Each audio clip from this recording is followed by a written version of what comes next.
Well, greetings again, everybody. Figured I'd give another update on the old Skyline build, and it's coming along pretty well, actually. So we've got, I think the parts on the front end are staying on for now, although I still am debating on what to do with the front bumper. I know I've asked a bunch of you for colors, and I got some interesting comments back, but I don't know. I'm thinking white, but we'll see. We're still working on that one.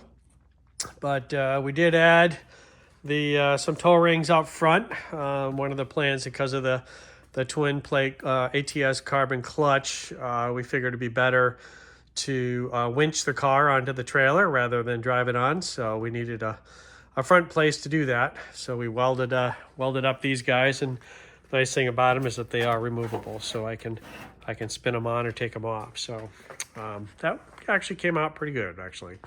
So obviously no front windshield right now. Having the windshield out makes it much easier to work on the car. But let's take a look underneath the hood here and see pretty much what I would consider to be a completed engine compartment.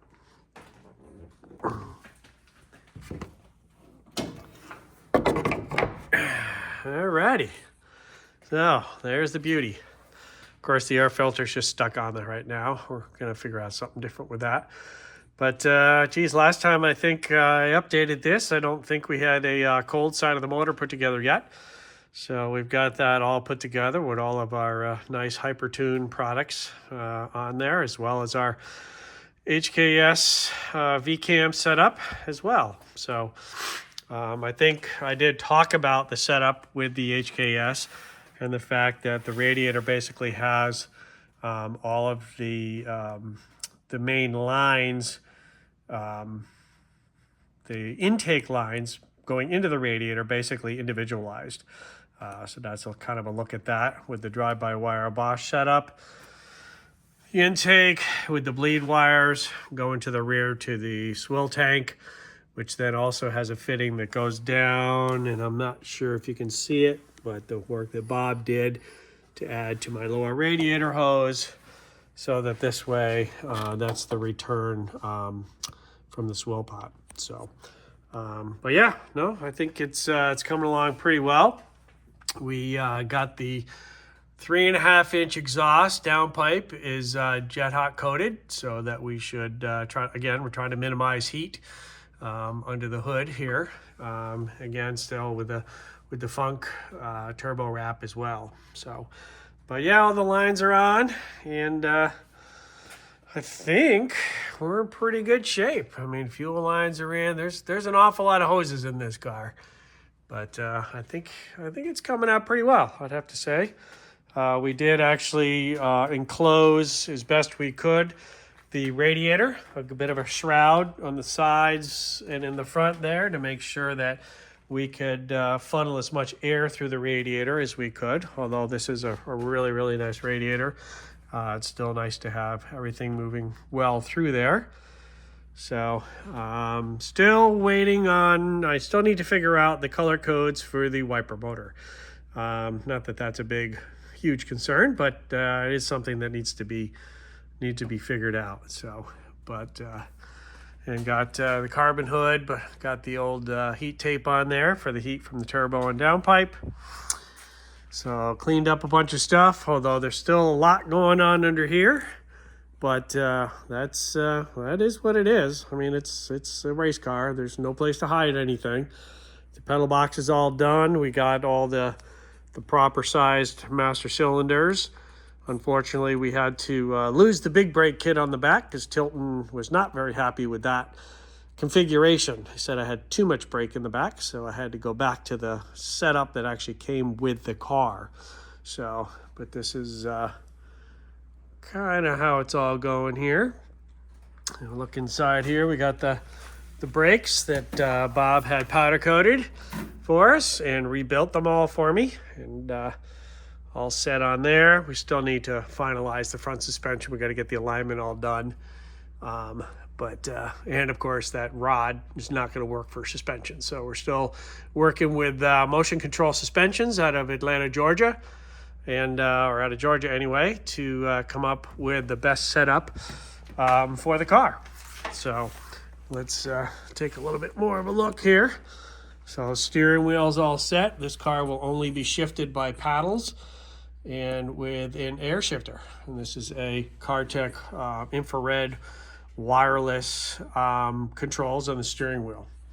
And again, got all the tilt and pedal box. That's fully adjustable on there.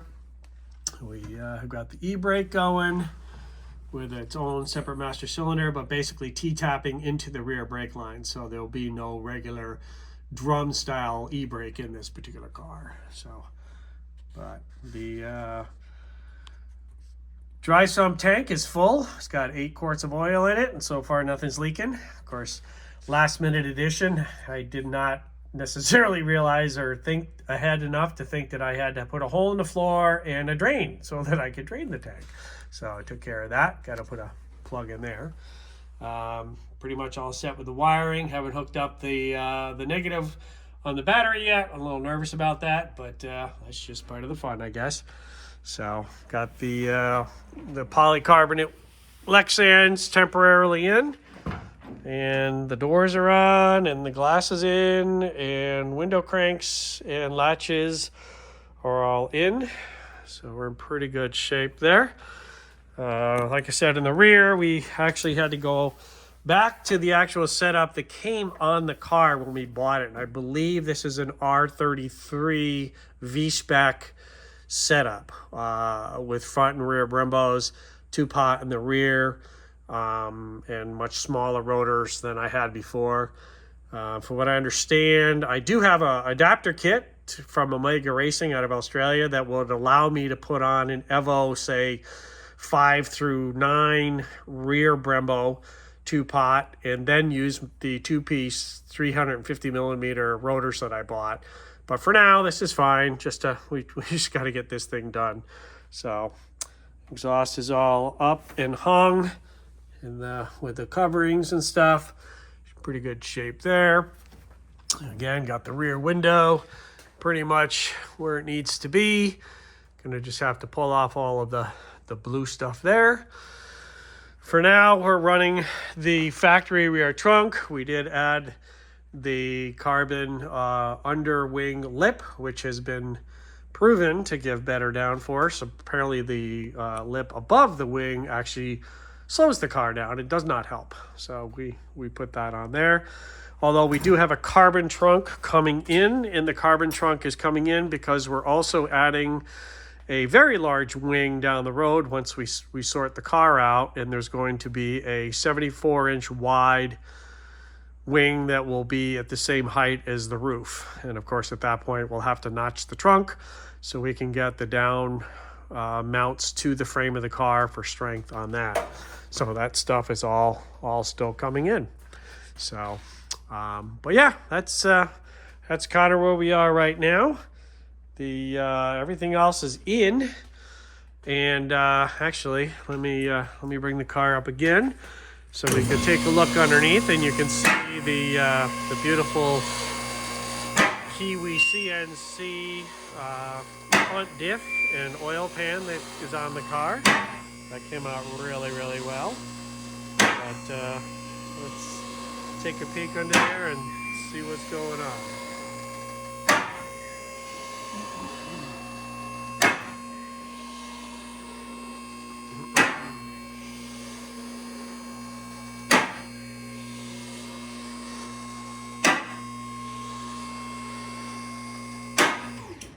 All right, let's take a look underneath. We're pretty much all set. We have the drive shaft specialties 1500 horsepower rear shafts, as well as the beautiful Kiwi CNC rear diff cover.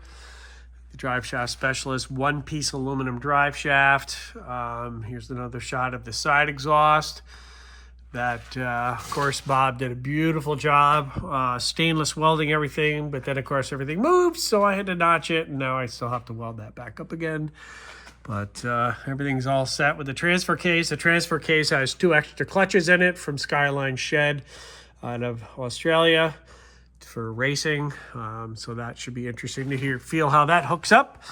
Of course, we have our OS Geiken 88, and now we have a front drive shaft. And we also have our Kiwi CNC awesome setup there. 300ZX front steering rack. Again, brakes are in, Kiwi CNC front uprights, and we're getting there, folks. Clutch lines are all set up, and still working on. I got to still do a little bit of heat shielding to keep some of that downpipe heat away from the steering rack. The other thing that we had done, Dan at Kiwi CNC was kind enough to machine up some adapters that we lost. We took away the rear backing plate, and when I bought the car, it actually had washers behind the rear rotors to space them out so that these brakes would work. So we figured we'd not do that, and we put in this little 4mm spacer plate between the rear hub and the upright to fix that issue. So that's all done. So, but that's kind of it for now.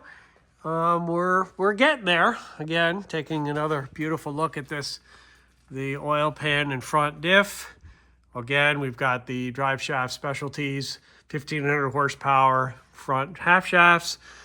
Actually, the dry sump, we have an extra belt because we're gonna basically prime the motor and check for leaks with a drill instead of having to fire the motor up. Just the bottom panel there, kind of trying to encapsulate the air going into the radiator. There's the 100mm Hypertune radiator or intercooler, and the intercooler piping that Bob did such a great job putting together for me. So, but yeah, still need to finalize and tighten up and adjust all of the suspension on the car. But that's pretty much it for now. So I just figured I'd give you guys a quick update. And that's about it. Any questions, leave them in the comments. Thanks, guys.